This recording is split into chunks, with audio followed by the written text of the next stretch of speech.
Welcome to wild wolf. నేను మీ జాకిర్ హుసేన్. బాలయ్య బాబు గురించి తెలిసిందే కదా, కత్తులతో కాదు కంటి చూపుతో చంపేస్తా అంటుంటారు. సో అఖండ 2 సెట్ షూట్లో కూడా ఇదే రిపీట్ అయినట్టు తెలుస్తుంది. బోయపాటి గారి మీద కొంచెం సీరియస్ అయినట్టు తెలుస్తుంది. సో ఇష్యూ గురించి తెలుసుకునే ప్రయత్నం చేద్దాం. ప్రస్తుతం మనతోటి సీనియర్ జర్నలిస్ట్ జగదేవ్ గారు ఉన్నారు. వెల్కమ్ చెప్పేద్దాం. Hi sir. Hello. So Balayya Babu గారి గురించి తెలిసిందే కదా, అయితే అఖండ 2 సెట్లో బాలయ్య బాబు గారు బోయపాటి గారి మీద సీరియస్ అయినట్టు తెలుస్తుంది. ఏంటి అసలుకి కాంట్రవర్సీ? సీరియస్ అంటే ఇప్పుడు BB4 ఇది బాలయ్య బోయపాటి కాంబినేషన్లో ఫస్ట్ సింహ, తర్వాత లెజెండ్, తర్వాత అఖండ, ఇప్పుడు అఖండ 2. సో బాలయ్య బాబు గారితో ఎలా ఉంటుందంటే ఆయన బోలా శంకరుడు. చాలామంది చెప్పేది ఏంటంటే చిన్నపిల్లల మనస్తత్వం, ఇంకా ముందు చెప్పేది అంటే డౌన్ టు ఎర్త్, ఒక మహానుభావుడి మహానటుడి కొడుకుగా నెపో కిడ్గా ఫీల్డ్లోకి ఎంట్రీ ఇచ్చిన ఆ ఛాయలు ఏమాత్రం కనపడవు. కష్టపడే తత్వం అన్ని ప్లస్సే బాలయ్య గారికి. ఆయనతో పరిచయం అవనంత వరకు ఎవరైనా, పరిచయం అయితే ఇంకా ఆయన ఎవరు వదులుకోలేరు, అంత చక్కటి బాండింగ్ ఉంటుంది. అలాంటి బాలయ్య బాబు ఏదైనా కథ విన్నారు అని అంటే ఖచ్చితంగా బ్లైండ్గా డైరెక్టర్ని ఫాలో అయిపోతారు. ఎంత ఫాలో అవుతారంటే కథలో ఇక్కడ ఈ ట్విస్టులు ఉన్నాయి. కొంతమంది ట్రోల్స్ చేస్తుంటారు పాత సినిమాలను బట్టి, బాలయ్య బాబు ఇలా చేశారు అలా చేశారు అన్నట్టు. అక్కడ కథలో ఇది అవసరం, ఇది పెడుతున్నాం బాబు మీరు కొద్దిగా అంటే. డైరెక్టర్ ఈజ్ ఏ కెప్టెన్, ఏం చెప్తే అదే ఫాలో అయిపోయే మనిషి.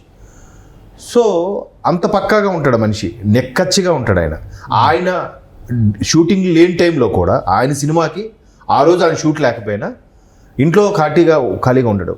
టైంకి మళ్ళీ అక్కడ 6 o'clockకి రెడీ అయ్యి కూర్చుంటాడంటే ఆయన. పెద్ద హీరోని, నేను సూపర్ స్టార్ని, ఇంకో సూపర్ స్టార్ కొడుకుని, ఒక ముఖ్యమంత్రికి బావమరిదిని, ఇంకో ముఖ్యమంత్రి కొడుకుని అనే ఫీలింగ్ ఏముండదు. అక్కడే వాళ్ళతో పాటు చేరేసుకుని కూర్చొని వాళ్ళని కొత్త వాళ్ళు ఎవరైతే చేయలేకపోతే ఎంకరేజ్ చేయడం, అంటే ప్రతిదీ ఒక సిస్టమ్గా ఉంటాడు ఆయన. టైం అంటే టైం. ఒకవేళ ఆ రోజు బాబు ఇవాళ షూట్ లేదు వెళ్ళిపోదాము అని కెప్టెన్ వచ్చి చెప్పాలి. అంత అది వయసులో చిన్నవాడైనా కెప్టెన్ అంటే, దర్శకుడు అంటే ఆయనకి రెస్పెక్ట్ ఇస్తాడు, వాల్యూ ఇస్తాడు ఆయనలో ఉండే కళకి. సో అటువంటి బాలయ్యకి చెప్పింది చెప్పినట్టు చేస్తే ఓకే, చెప్పింది చెప్పినట్టు చేయకుండా సొల్లు కొట్టినా అప్పటికప్పుడు వాళ్ళ కంఫర్ట్ కోసం మార్చేసినా అది చెప్పాలి కదా. ఇప్పుడు అంత సీనియర్ హీరోకి బాలయ్య బాబు గారికి కొన్ని చెప్పాలి. బట్ ఇక్కడ బోయపాటి గారి మీద చిన్న ఎలిగేషన్స్ ఉన్నాయి. ఇదేనే కాదు, ఇంతకుముందు కూడా కొన్ని ఎలిగేషన్స్ ఉన్నాయి. అవి కొన్ని వచ్చాయి, కొన్ని బయటికి రాలేదు. కథ విషయంలో కానీ లేదంటే మ్యూజిక్ విషయంలో కానీ చేసేవాళ్ళు క్రెడిట్ కాకుండా ఈయనే తీసుకుంటాడు అన్నట్టు కూడా కొన్ని ఉన్నాయి గతంలో. దానికి దేవిశ్రీ ప్రసాద్ గారు కూడా లెజెండ్ సందర్భంలో ఒక చిన్న సటారికల్గా మాట్లాడడం అన్నీ చూసాం. అయితే ఇక్కడ బాలయ్య బాబు అఖండ 2 ప్రభాస్ గారు రాజుబాయికి పోటీగా వస్తుంది, ఇవన్నీ సంబరపడుతున్న నేపథ్యంలో అఖండ 2 కూడా పాన్ ఇండియా లెవెల్లో రిలీజ్ చేయాలంటే దాని తగ్గట్టు క్యాస్టింగ్ అంతా ఉంటుంది. కాబట్టి ఇందులో సంజయ్ దత్ గారిని తీసుకోవాలనుకుంటున్నారు. అలాగే సంయుక్త మీనన్ వరుస హిట్లో ఉంది ఆవిడ. సో ఇలాంటి తీసుకుంటున్న నేపథ్యంలో రీసెంట్గా ఈ సినిమాలో ప్రజ్ఞ జైస్వాల్ గారు కూడా తీసేసినట్టు అదే ఇప్పుడు ప్రజ్ఞ జైస్వాల్ గారు అఖండ 1లో ఉన్నారు. అవును, కలెక్టర్ క్యారెక్టర్ ఆవిడది. పైగా అందులో రెండవ బాలయ్య గారు అఖండ బాలయ్య కాకుండా, అంటే అఘోరి బాలయ్య కాకుండా జనరల్ సిటిజన్ ఉండే బాలయ్య గారి వైఫ్ ఈ కలెక్టర్. సో కలెక్టర్ క్యారెక్టర్ తీసేయాలంటే ఏం చేయాలి అంటే, అది కూడా ఎందుకు తీశారంటే ఆవిడ ఎక్స్ట్రా రెమ్యునేషన్ అడిగారనో. అంటే హీరోలు హీరోయిన్స్ మెయిన్ క్యారెక్టర్స్ ఎలా ఉంటుందంటే వాళ్ళ పాత్రకు తగ్గ రెమ్యునరేషను, వాళ్ళ క్యారవాన్ ఖర్చులు, వాళ్ళ అసిస్టెంట్ ఖర్చులు, తర్వాత ప్రమోషన్స్కి రావాల్సి ఉంటే రావాలి, ఇవన్నీ కూడా ముందే మాట్లాడుకుంటారు. అలా మాట్లాడే సందర్భంలో ఆవిడ చేసినవన్నీ హిట్స్ అవుతున్నాయి కాబట్టి ఎక్స్ట్రా అడిగి ఉంటారు. అడిగితే ఈయనకి ఎక్స్ట్రా అడిగింది ఇష్టం లేకో, లేదా ఈయన ప్రొడ్యూసర్కి కమిట్మెంట్, బాబు నేను ఇన్ని కోట్లలో తీస్తాను, దానికి మించి దాటనివ్వను అని కమిట్మెంట్ ఉంటుంది కదా డైరెక్టర్ కూడా ప్రొడ్యూసర్తో. అలాంటి సందర్భాల్లో మేబీ ఆవిడ ఎక్కువ రెమ్యునేషన్ అడిగారని ఆవిడ తప్పించారు. తప్పించినప్పుడు హీరో గారికి చెప్తారు. చెప్పిన తర్వాత ఆవిడ చనిపోయిన సీన్ పెట్టాలనుకోండి, నెక్స్ట్ సీన్ Part 2లో లేదంటే ఆవిడ చనిపోయినట్టుగా చూపించాలి అని అంటే కనీసం ఒక ఫోటోకి దండ వేయడమో, లేదంటే ఆమెకి ఏదైనా పిండం పెడుతున్నట్టుగాను ఏదో ఒక కాన్సెప్ట్ క్యారీ ఫార్వర్డ్ ఉండాలి కదా. అవును. సో అదేం లేకుండా డైరెక్ట్గా పెట్టితే ఏదయ్యా ఆమె లేనట్టుగా ఎలా తెలుస్తుంది, ప్రేక్షకులు కన్వే చేసేది ఎట్లా అని అంటే ఫోటో ఏం పెట్టలేదంట. కనీసం అదేనా పెట్టారు. మీరు అనుకున్న ప్రకారం ముందు ప్రజ్ఞ జైస్వాల్ ఉంది, ఇప్పుడు తీసేశారు. సరే మీకు కథకి ఎక్కువ లెంత్ అవుతుందని ఇంకేదో విషయంలో తీశారు. మరి అదేనే చేయాలిగా. అంత మరి సీనియర్ డైరెక్టర్కి, బ్లాక్ బాస్టర్లు ఇచ్చే డైరెక్టర్కి ఇంత చిన్న లాజిక్ తెలియకపోవడం ఏంటి? ఇప్పుడు ఆయన చేయకపోతే ఆయన కూడా ఉండే అసిస్టెంట్ డైరెక్టర్లు, కో డైరెక్టర్లు కూడా వాళ్ళైనా చూడాలి కదా. అవును, వాళ్ళు చూడలేదు. అలాగే సంజయ్ దత్ గారిని కూడా ముందు అనుకున్నారంటే ఆయన కూడా ఇప్పుడు పాండియా మూవీ అంటే సంజయ్ దత్ లాంటి వాళ్ళు పెట్టాలి, ఆయన కూడా తప్పించారని, ఆయన కూడా ఎక్కువ రెమ్యునేషన్ టైమింగ్ సెట్ అవ్వకో తప్పించారని అంటున్నారు.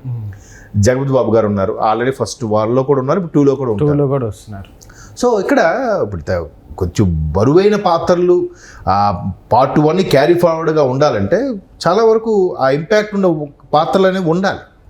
లేకుండా పార్ట్ 2 క్యారీ ఫార్వర్డ్ చేయడం అనేది కొంచెం కష్టమే. ఎందుకంటే మీరు ఏది తీసుకోండి, బాహుబలి తీసుకోండి, అలాగే KGF తీసుకోండి, ఏవైతే సూపర్ హిట్స్ అయ్యాయో అవన్నీ కూడా ఆ పార్ట్ 1లో ఉన్న వాళ్ళు పార్ట్ 2లో కూడా మనకి క్యారీ ఫార్వర్డ్ అయ్యి కనిపించారు మెయిన్ పాత్రలు ఏవైతే ఉన్నాయో. సో ఆ విషయంలో బాలయ్య బాబు గారు ఎప్పుడు ఖరాఖండిగా, నిక్కచ్చిగా, నిర్మోహమాటంగా ఉంటారు కాబట్టి మేబీ బాలయ్య బాబు కొడతారు, బాలయ్య బాబు గారు ఏమి ఒప్పుకోరు అని అంటారు చాలామంది. కాదు, ఇలాంటి మిస్టేక్స్ ఏమైనా చేస్తే బాలయ్య బాబు గారు కొడతారు. జనరల్గా ఆయన కొట్టే పరిస్థితి ఏంటి ఇప్పుడే వస్తుందంటే, ఎదుటి వ్యక్తి సహనం కోల్పోయినా, ఎదుటి వ్యక్తి కామన్ సెన్స్తో బిహేవ్ చేయకపోయినా బాలయ్య బాబు గారు చేసుకుంటారు. ఈ విషయం మావా ఎక్ పెగ్గల సినిమాది మన పైసా వసూళ్ళు పూరి జగన్నాథ్ గారు ఆయన క్లియర్గా చెప్పారు, బాల అంటే ఐ లవ్ బాల. నేను ఇంతవరకు ఎంతమంది హీరోలతో చేశాను, బట్ బాలయ్య బాబుతో ఉన్న కంఫర్ట్ నాకు ఏ హీరోతో లేదు, రాదు. ఓపెన్ స్టేట్మెంట్ కదా ఒక డైరెక్టర్. ఆయన ఎన్టీఆర్తో చేశాడు, పవన్ కళ్యాణ్తో చేశాడు, రామ్ చరణ్తో చేశాడు, మహేష్ బాబుతో 2-3 చేశాడు. వాళ్ళందరూ వాళ్ళు ఏమనుకున్నా పర్వాలేదు, నాకు బాలయ్య ఈజ్ ద బెస్ట్ అని చెప్పాడంటే మరి బాలయ్య బాబు గారు ఎంత కంఫర్ట్ అయిపోతే ఆయన చెప్తాడు. పూరి జగన్నాథ్ జగ్గు అంటాడు, ఆయన బాలా అంటాడు. అంటే అట్లాంటి బాలయ్య గారు నమ్మాడా అంటే ప్రాణం పెట్టేస్తాడు ఆయన. ఏది ఓపెన్గా ఉంటే ఏముండదు ఆయన అదే చెప్పాడు పూరి జగన్నాథ్ కూడా. ఇప్పుడు ఆయన ఏదో హడావుడికి వెళ్తాడు, అడ్డకి వెళ్ళి సెల్ఫీ దిగుతుంటాడు, ఎవడో ఒక్కడు కొట్టాడు, ఫ్యాన్కి కొట్టాడు అన్నట్టుగా వచ్చింది. అదే చెప్పాడు పూరి జగన్నాథ్. ఎవడైతే కామన్ సెన్స్ లేకుండా బిహేవ్ చేస్తాడో వాడిని కొడతాడు బాలయ్య, ఏమనుకున్నా కానీ. ఈవెన్ అన్స్టాపుల్లో మహేష్ బాబు గారు ప్రోగ్రామ్ వచ్చినప్పుడు కూడా నేను ఎవరైతే మిస్బిహేవ్ చేస్తే వాడిని కొడతానబ్బా, లేదు కొంతమంది దేవుడు లేదని వాదిస్తుంటారు, అలాంటి వాళ్ళకి కూడా నేను చూపించింది దెబ్బ తగిలి కదా దాన్ని చూపించాను అడుగుతాను అంటే వెంటనే మహేష్ బాబు ఏమా ఎవరికైనా దేవుడిని చూడాలందా అని అడిగాడు ప్రేక్షకుల్లో. ఒక్కసారి అందరూ నవ్వేశారు. అంటే బాలయ్య బాబు పెర్ఫెక్షన్ అలా ఉంటుంది. ఈవెన్ పవన్ కళ్యాణ్ గారి ఇంటర్వ్యూలో కూడా అన్స్టాపుల్కి అనేది చెప్పాడు, మీరు ఇన్నేళ్ళ కెరియర్లో 50 ఏళ్ళ కెరియర్లో ఎప్పుడైనా సెట్కి లేటుగా వచ్చారా? నెవ్వర్ అంట. అది సాధ్యమా ఎవరికైనా? సగటు నటుడికి ఒక్కరోజైనా ఏదో బాగాలేకపోవడమో, వాళ్ళ పేరెంట్స్ బాగాలేకపోవడమో, పిల్లలు బాగాలేకపోవడం ఉంటుందా? ఒక్కసారి కమిట్మెంట్ ఇచ్చాడు అంటే అటువైపు ఇటు సూర్యుడు అటు ఉదయించినా ఆయన కమిట్మెంట్ తప్పడంట. That is Balayya. అవును. సో అంత బాలయ్య గారికి అంత ఉన్నప్పుడు ఆ స్థాయి హీరోకి చెప్పాలి కదా. ఇవాళ రేపు 2-3 హిట్లు కొట్టినోడికే బాబు కొద్దిగా హీరోయిన్ ముంబై అని పెడుతున్నాం బాబు, కేరళ అమ్మాయిని పెడుతున్నాం బాబు అని బతిమాలు కొని చేసుకుంటున్నారే. బాలయ్య బాబు అంటే లెజెండరీ యాక్టర్, పద్మభూషణ్ నందమూరి బాలకృష్ణ గారు. ఇప్పుడు మరి ఇన్ఫార్మ్ చేయాలి కదా, ఎంత బాలయ్య గారితో చనువు ఉన్నా కూడా. సో ఆ విషయంగా చెప్పలేదన్నట్టుగా కొంచెం సీరియస్ అయ్యారు. ఆయన ముఖమే చెప్పేస్తాడు, మనసులో ఒకటి బయటకు ఒకటి నటించడం చేత కదా ఆయనకి. That is Balayya. మేబీ అది ఇష్యూ అయి ఉండొచ్చు. Okay sir, thank you.